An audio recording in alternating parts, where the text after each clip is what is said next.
Okay, so first, kind of we'll try to set the stage because nobody really kind of knows what was going on. What interesting things were going on in the 1965 era. So we'll try to touch base on some interesting points. Hmm. Why don't you start, Avinash? Tell us about kind of the political stuff that was going on around that time. Yeah. So just so that we're clear, we're starting at 1965. So Buffett at this stage, the reason why we're starting at 1965 is because Berkshire, that was his first time that he ever released his Berkshire Hathaway letter.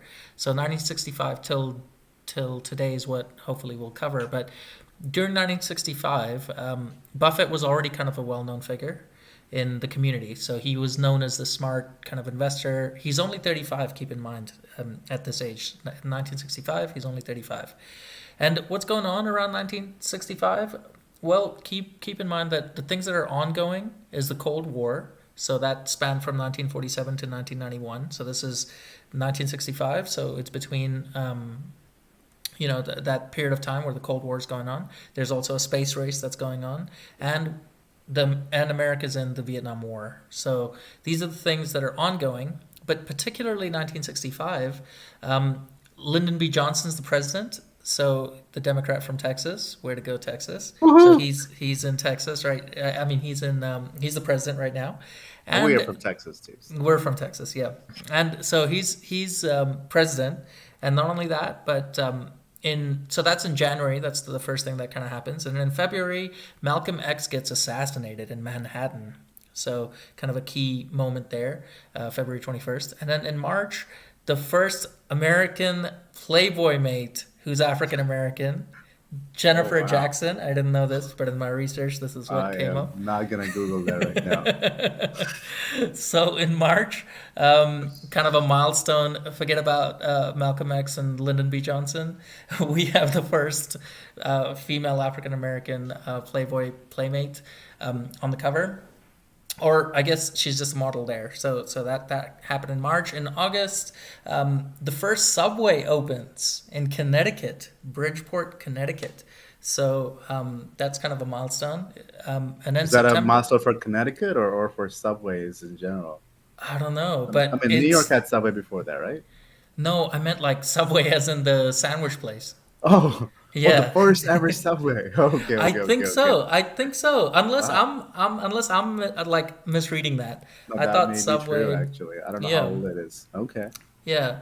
And then September 18th, Mr. Olympia bodybuilding competition was started, and guess who won that? The very first one. The Schwarzenegger? Nah, man. I knew you were gonna say that. Was he still alive? It's some dude called Larry Scott, like no one knows about. Wow. Just wanted to trip you up there. September rolls around. I don't know if you remember Tom and Jerry when you were a kid. Oh, I love Tom and Jerry. That's when it first started. Tom and Tom Jerry and Jerry first started at started. 65? Yep, and it Oh my premiered on God. CBS. Yeah, I think that really angers me now. I know And it says that we at CBS least started in 65? The no, it premiered on on CBS. CBS, Yeah, CBS. Okay, yeah. okay. And guess what else that got premiered on 1965? The civil rights movement. No, I mean Okay. it was kind of during that time, but um, you'll never guess what's a yearly American tradition that's shown on TV. Football. Okay, you got that. Okay, what else you got? And what else do we do here? Ball drop in New York City Okay, on New Year's. okay, that's a good guess. I was Macy's thinking more. parade. Okay, that's a good one. That's a really good guess. You're getting closer, I think. But what I was gonna say was a Charlie's Brown Christmas. This was the Uh, first. This was the first ever Peanuts television special on wow. 1965. Yeah, and so this premiered in on December 9th. Wow. Yeah, Wow. yeah. So And he was 35. I mean, he we're was gonna be almost 35. 35. We have done nothing, I know. Yeah, this relatively guy's speaking. he's already killed it by the way. So Buffett's already like kind of extremely rich, but this Isn't he is like more than like a millionaire in today's dollar amount? at Like by the this time he's 30, he had made more than $1 million, and that's in Yes. like 1960s money, not even in Yeah. our money. Yeah. Yeah. So he's definitely made it, but you know, the first letter was published when he was 35. So it already Oh, shows, right. he's so think about who this guy is now. Like he's well known in the city, he's managing older people's money, he's well respected, he's already a millionaire. He's kind of made it. I think he's married and even has a kid or two at this Yeah, he stage. got married when he was Yeah. 21, Oh, okay. or around that time. Oh my God. Okay. So talk about being a failure. We got nothing compared to this guy.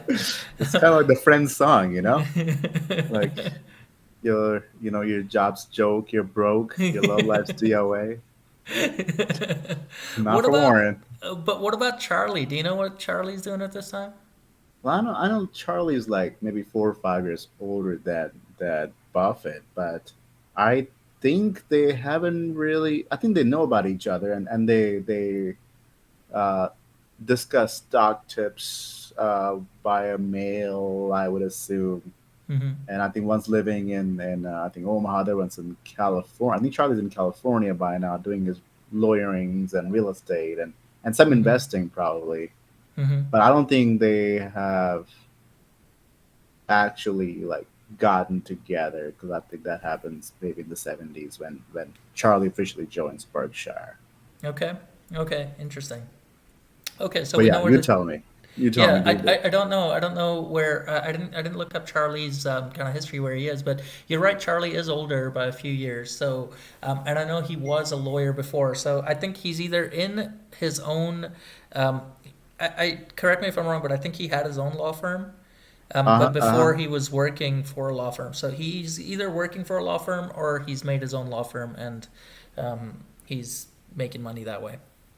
Yeah, I think they kind of renamed whatever law firm he was working for, and Munger name is like the first name in that law firm, and I think he worked there for like a few years and then left, and they still keep using Uh, his name oh, okay. because he's the man. Okay, I did not know that. That's awesome. Okay, so that's kind of the background. Maybe should we get into the letter? All right, I think that kind of sets the stage. All right, Yeah, so let's talk about Berkshire. All I'm gonna do is gonna just go through the Wikipedia history section of kind of Berkshire, because Berkshire was a thing before Buffett yeah. bought it. Like there's a Berkshire without Buffett, Hmm. and I'm just gonna read it verbatim. I think it'll be a cool read. Berkshire Hathaway traces its roots to the textile manufacturing company established by Oliver Chance in 1839 in Rhode Island. Chase had previously worked for Samuel Slater, the founder of the first successful textile mill in America. So I mean, we're like mid 1800s. Chase founded his first textile mill in 1806, and in 1929, the Valley Falls Company merged with the Berkshire Cotton Manufacturing Company, established in 1889. So this merger happened kind of right around the stock market crash of 29. And Hathaway is not part of this. It's just Berkshire uh, doing mergers with other textile companies. Mm, So in 1929, this merger happened with the Berkshire Cotton and Valley Falls, and it was called Berkshire Fine Spinning Associates.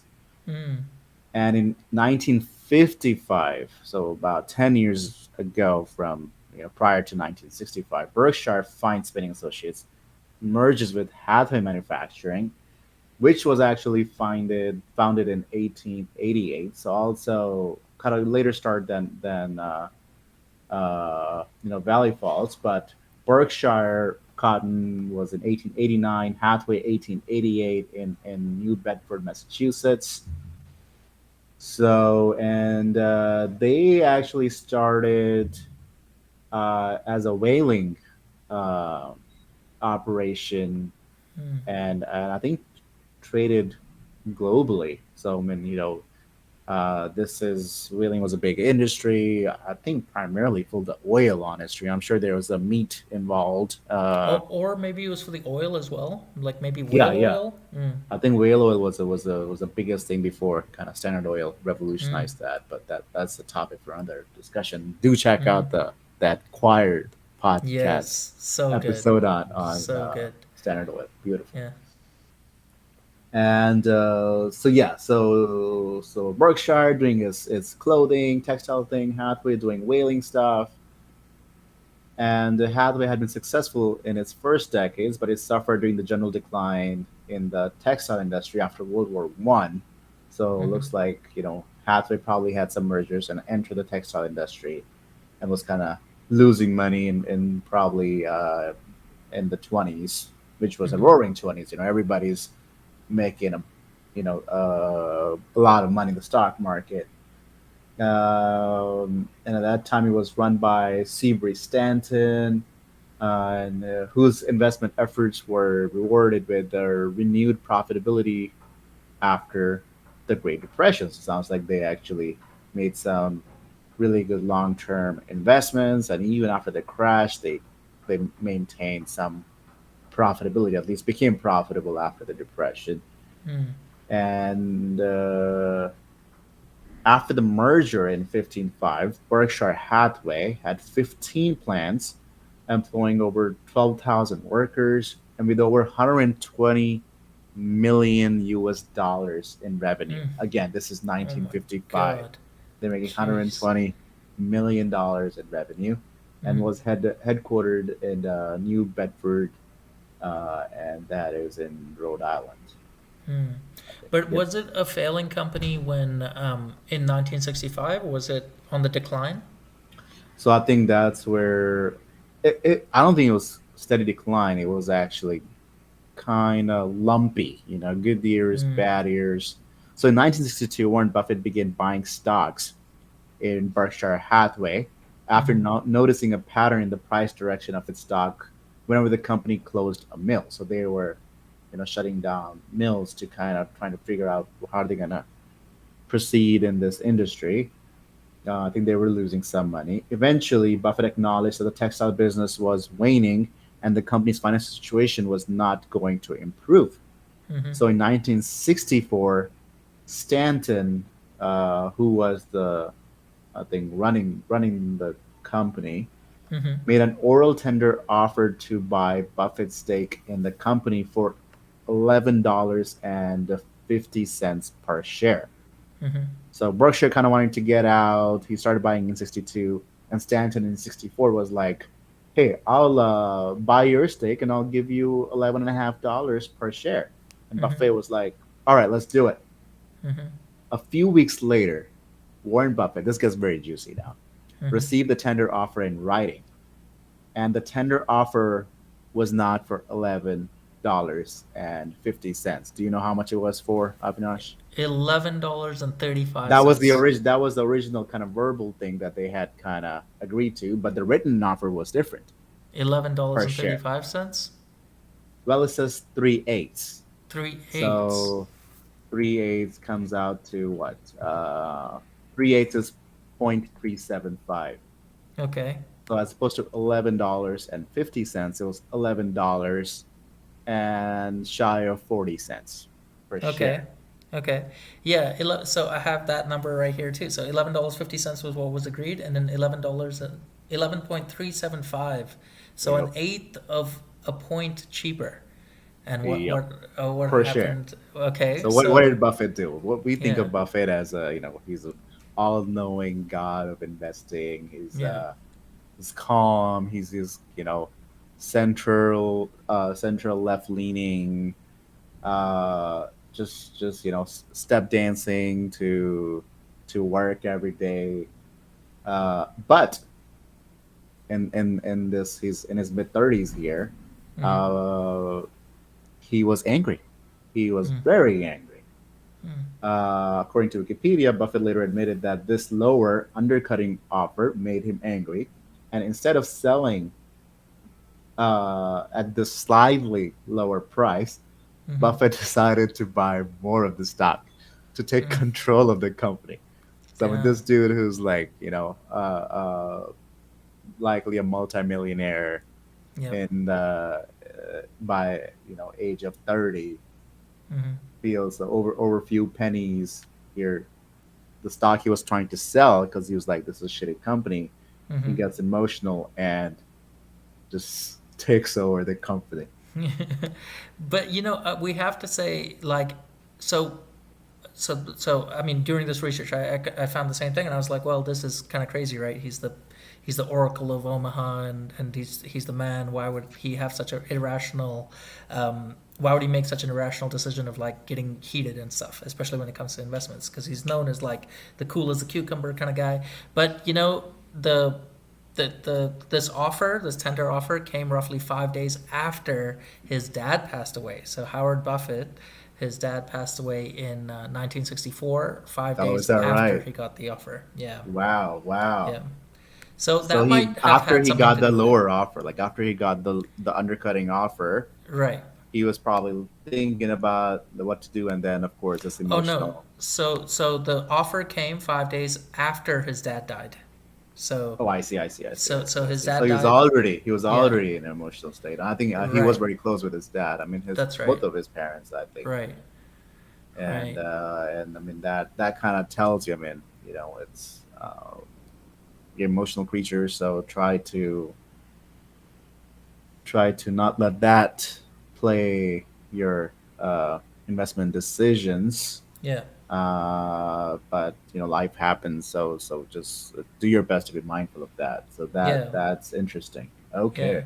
So one extra thing I want to point out, I think Charlie, if they were to be kind of buddies at that time, as in like really close friends, I think Charlie went through something really hard during his time as well. He lost his son, and he made this amazing quote, and I kind of think about it, from time to time, where he says, "You can't let one aspect of your life being bad affect other aspects of your life," or something like that. I'm sure I'm misquoting him, Yeah, but I think it's it's like you can't let one when one disaster happens, right. your priority becomes not letting that one disaster turn into two disasters. That's right. Yeah.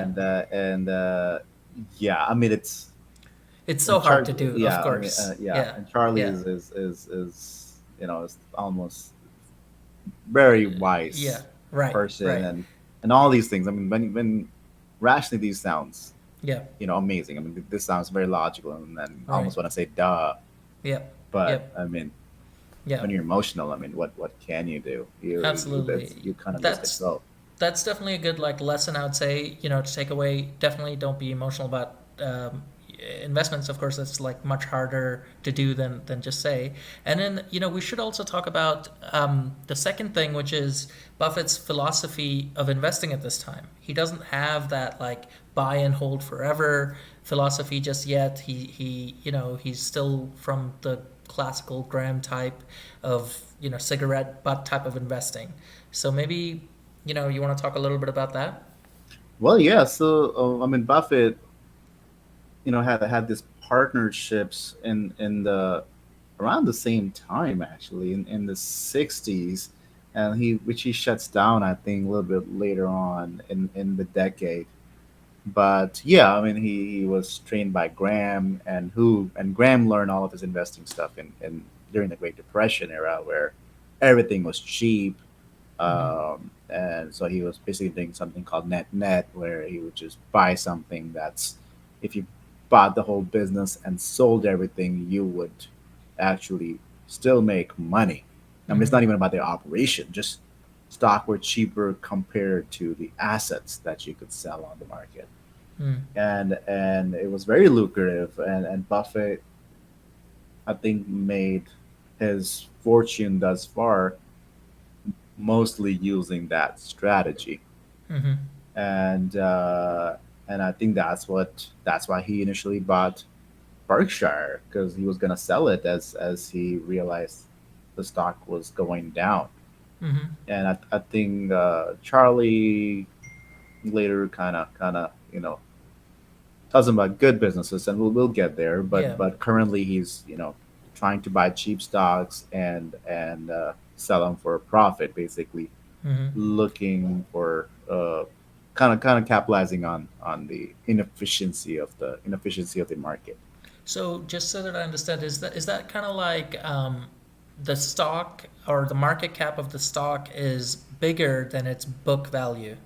So if you were to like dissolve the entire business and sell off all the stuff that it has, then you'd make more money than what the market cap of that business is. Is that Correct, right? correct. So Okay. if the market cap of the worth of every stock is, if you bought it, it would cost you, let's say, 100 million, Mm-hmm. and you bought it, and you sold all the real estate, you paid Mm-hmm. out all the debt, all you paid off all the workers and whatever your liabilities are with them, Mm-hmm.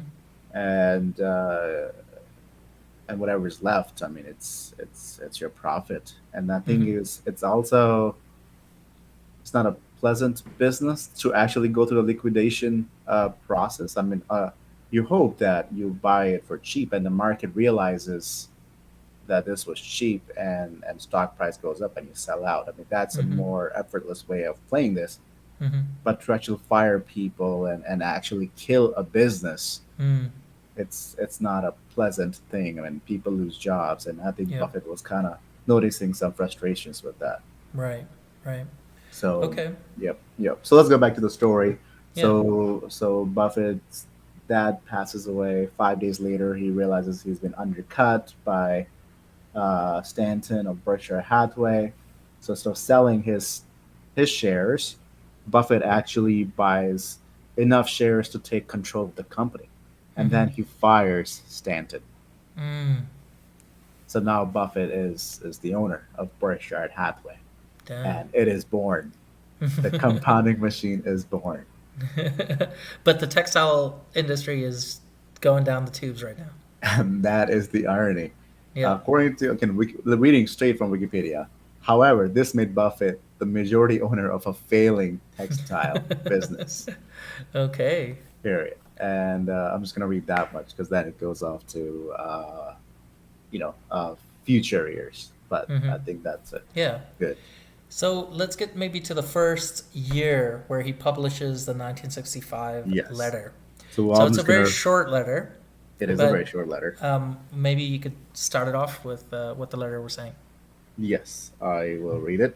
Um, and I think this might be the first time Buffett has run a business in his adulthood. Mm-hmm. Like, seriously, I am not sure if that's happened before. I know he did a lot. He was very entrepreneurial. He used to do all Right. this coin operated video game things, and Yep. as a teenager or even preteen. Mm-hmm. But this Berkshire may be the first business he actually ended up buying in the real world, Mm. where, and this was not even, by choice. It was an emotional decision in a way. Yep. But I mean, he could still have fired Stanton and sold the shares and liquidated the company. But I Mm-hmm. think he saw potential. So I think that's why he tried to Mm-hmm. salvage this ship. Okay. Yep. Yep. So November 9th, 1965 is the date of the letter, and it says the fiscal year ended in October 2nd, 1965, resulting in net earnings of about $2 million. For all the numbers, I'm just gonna give rough estimates because it's kind of pointless to know exact dollar amounts. So Mm-hmm. about $2.2 million. That's the net earnings in 1965, as compared to net earnings of about $125,000 the prior year. Mm. That's Wow. incredible. More than 20 times That's earning, right. I believe. Yeah. Yeah. Uh, And this net earning do not reflect any non-recurring losses incurred in the disposal of assets due to the permanent closing of King Philip's plants A and E in Fall River, Massachusetts. mm. So this he starts with the letter and tells you these look like great net earnings, but they don't actually have the loss. It looks like they sold two of these plants, Mm-hmm. and when you sold them, you probably got money added to your financial statements, and though that money is not necessarily from the operation. Mm-hmm. So I assume these earnings are inflated because of these sales. Mm-hmm. Yep. And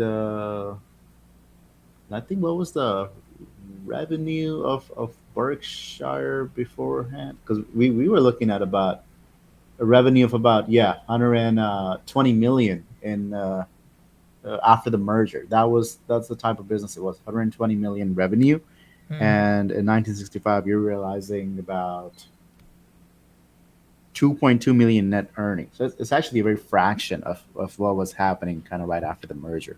mm, So the operating margin, even if these were real numbers, it's not that good. mm-hmm. Yep. And such losses have been charged to a reserve previously established for such purpose. Because of loss carryovers, no federal income tax were payable by the corporation with respect to either of these years. However, to prevent any misleading interpretation of future earnings, when loss carryovers shall not be available, the corporation has included in computing net earnings for 1965 and 1964 a charge substantially equal to the federal income taxes that would have been payable with respect to results of operations during each of these years. So what Buffett is doing is looks like they have had some trouble years prior to this, and then they have Mm-hmm. realized some losses. So the net earnings are reported after everything, after you've made all your debt payments, your operation expenses, and you've paid off your taxes. But Mm-hmm. he's trying to give his shareholders picture of how the business is doing this year, Mm, and these net earnings are kind of been boosted from Buffett's point of view inaccurately because he didn't have to pay taxes that year. mm, So he tries to tell you that, hey, it's we we currently not paying taxes because we have losses from before. In the future, we mm-hmm. will have to pay taxes. So Mm-hmm. do not expect these kind of net earnings in the future. Like that will be a new expense. That is a real. We live in a world where there's corporate tax, and we'll have lower earnings. Mm-hmm. The corporation is continuing to operate King Philip Plant D in Warren, no relation, Rhode Island, and the Hathaway Synthetic Box Loom Home Fabrics Division in Bedford, Massachusetts. So he's trying to still have these plants that are still kind of struggling, Mm-hmm. uh, but they're continue to be operational. They're trying new products, synthetics. I don't know what box loom is, but they're doing some home of fabrics or home fabrics. So they're trying to create new product, trying to see how they can turn around this company and make it consistently profitable. Mm-hmm. And yeah, So I am curious to know. So I'm guessing this King Philip plant is maybe a textile company. I'm not really sure, but well, these are yeah. plants of Berkshire Hathaway at this point, and there are Ah, I multiple see. King Okay. Philip plants, A, B, C. I mean, it's there are multiple Okay. mills, and the Gotcha. labor is all. I mean, it's kind of weird to think about in today's world because everything's manufactured in China. Yeah. But here they actually had plants and workers, and Ah, and they're actually making things in America, okay. So A and E are closed, but D is still operational. still operational. Okay. I don't know Okay. what happened to B and C, and if they are still a thing or they were closed before, but Yep. we'll get to them if they are still active. Okay. And during 1965, raw material, stock in process and cloth inventories were decreased by about $1.5 million, and bank loans of about $2.5 million were paid off. Mm, So what they're telling you is they reduced their inventory. mm-hmm. So they reduced their raw material, their stocks, and their cloth inventories by $1.5 million Mm-hmm. and paid off their loans. Presumably, Okay. hopefully, this was because of actual sales and not discarding that stuff. Mm-hmm. Also, during the year, the corporation purchased about 120,000 of its own shares. So they're actually doing share buybacks. So it is Mm, truly a profitable company, mm-hmm. at least this year. leaving Right. a total of 1 million shares outstanding at the end of the year. So there are only about a million shares left for anybody to purchase. Yeah, and just as an interlude here, so do you know what you would get if you had one of those 1 million shares if you bought or $1,000 worth? And I think at the time, the stock was, um, do you know what it was going for? I'm not I do sure. not know what the stock price was actually. This, That's interesting. Yeah, Buffett really talks about his stock prices. He yeah. focuses on the business like one should. Yeah, so so the stock price he doesn't say, but let's say you had $1,000 to invest in, and you were 1965, and you were thinking, okay, I've heard about this Warren Buffett guy. You must be in Omaha because word doesn't spread that quick there. So, $1,000, you have it. You invested in 1965. Guess how much Right. that would be worth today? I'm gonna say $500,000. If you invested in the S&P 500 with $1,000, you'd get $200,000. S&P itself? Just the S&P. Yep. Oh wow. And so that's if you invested in, the pretty much America. So all American companies, you'd get $200,000. So 1,000 Okay. to 200,000, not bad, right? But let's say you decided that I'm going to be this risk taker, invest on, put my $1,000 in this guy called Warren Buffett. You'd end up with $27 million. Shit. Yeah, Oh, sorry to cuss, but that's 25. crazy. Say that number again. So if you were to invest $1,000 with Warren Buffett since 1965, you'd be worth more than $27 million today. 27. That While would comparably, S&P 500, you'd be roughly $200,000. that is Yeah, 100x. So yeah, this is actually Berkshire made 100 times more money than S&P gave you. yep, yep, Well, and that's yeah, why he's at Omaha, yeah. Oracle of Omaha. Oracle of Omaha. Okay, back to the letter. Okay, back to the letter. We're almost halfway done, so bear with us.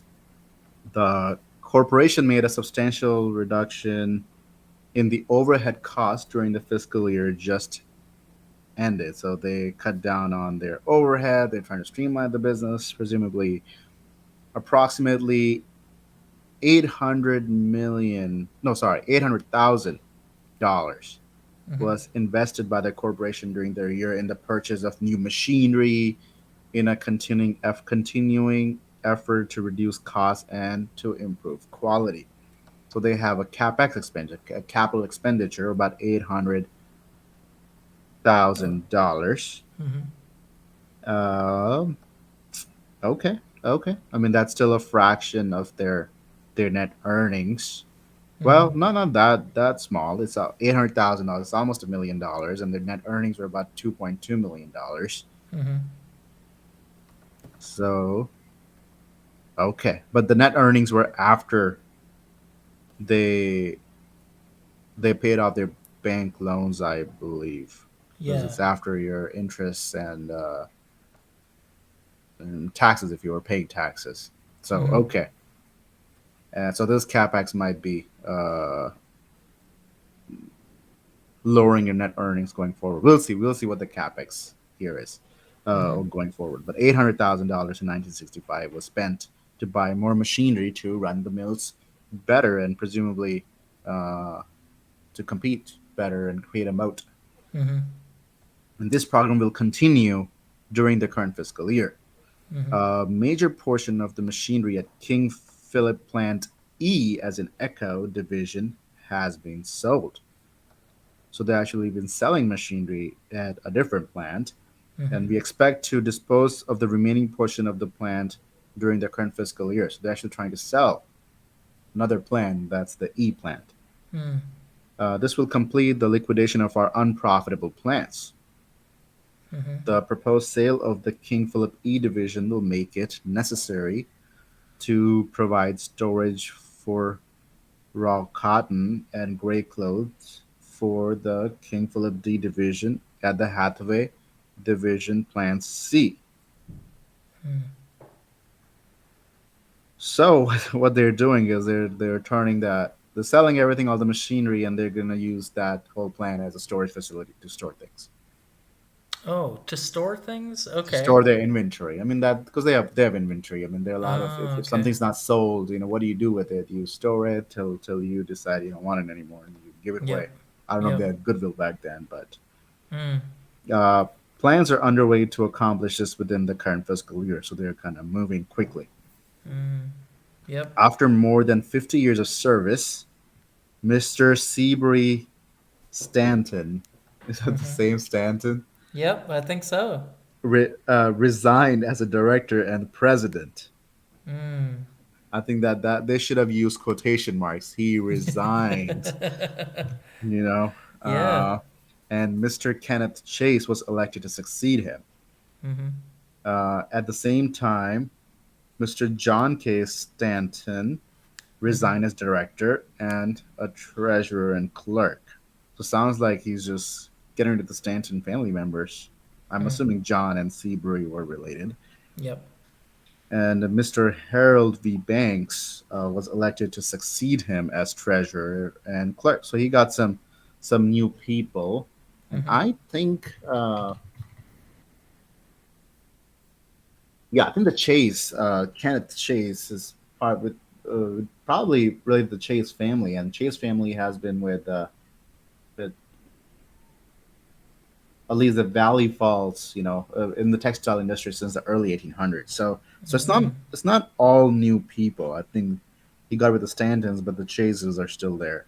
Mm. And Interesting. yep. And I'm about to conclude it now.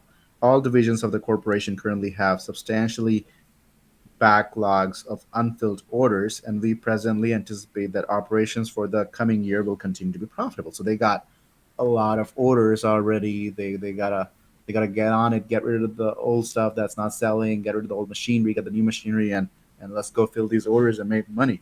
Mm-hmm. That's his mindset. Mm-hmm.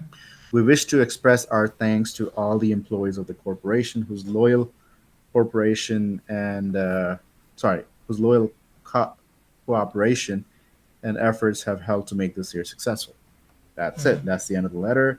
It's written letter written by Warren E. Buffett and signed by Malcolm Chase, who's the chairman of the board, and Kenneth Chase, who's the president. That was 1965, written Wow. November 9th. Incredible. Oh, one thing that I have to say about the letter, even though this is the Yeah, first one, I haven't read the other letters. So the first uh, one, I feel like it's so plain English. If you kind of, it's not I like, agree. hey, I'm here for the shareholders and I'm here for you. I got your back. None of that shit. It's just like, this is what it is, and thank you. It's simple English. I mean, Yeah. I mean, there's still numbers, and it may be intimidating. We don't like none of us have big accounting backgrounds, though we have Mm-hmm. kind of dabbled a little bit into it. Mm-hmm. This is readable. It's only one Yeah. page so Yep. far. That's it. Yep. One page for the whole. I mean that's how you do business if you're trying Yeah. to be transparent with your shareholders. Yeah. But that's where ethics come into place. I mean, clearly he's trying to tell them how it is Mm-hmm. Yeah. and what he's trying to do. I love it. I absolutely love it. Any parting thoughts about uh, just anything related No, to? I think all that's really tells me is we kind of know Berkshire Hathaway, the textile business doesn't work out, but we know every business dies one day, Yeah, right? I mean, every business is gonna die, yeah, but I am just kind of impressed by his commitment to make money. Of course, he makes money, right? He wants yep, to compound and make money and be as rich as he can be. He doesn't really care about spending the money. He just yep, wants to make a lot of money, yep, yep. and uh, and the fact that he doesn't take shortcuts and he doesn't do things that will ruin his reputation.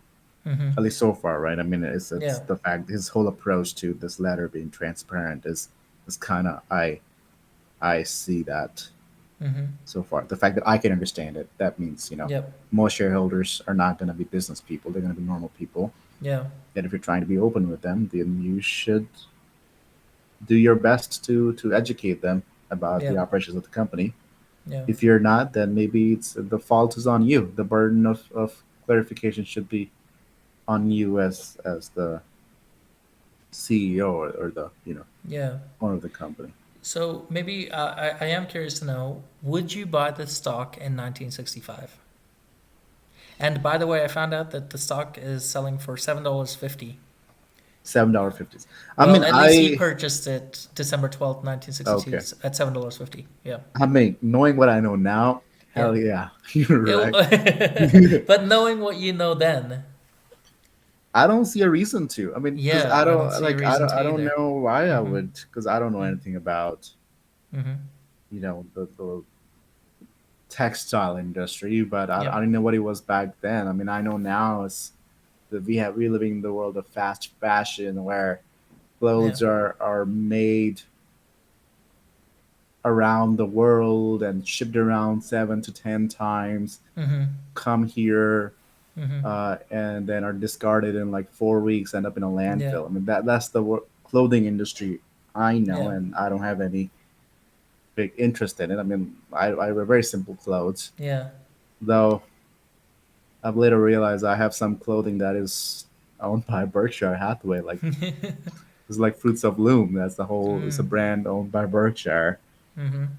Yeah. But I yeah, like agree I mean, though. yeah, I think it would At have been that a time. pass. Yeah. Just, and I don't think back then I would have been interested Yeah. in stocks. I mean, I think I would be even smart man if I just bought the index, if that Yeah. was still a thing. That's right. It You know? was, yeah, yeah. The S&P 500 was the thing, but yeah, absolutely agree.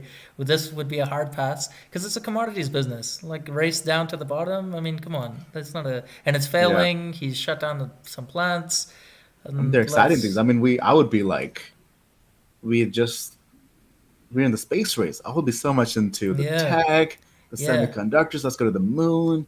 That's right. Microwaves. I mean, Yeah, that would be my jam, and I'm sure I'll yeah, lose a lot of money doing that. But yeah, yeah. That's right. hence, we're Awesome. trying to learn the ways of Buffett. Yeah, awesome. So next week we'll do letter number two, 1966. 1966. Awesome. Yes, sir.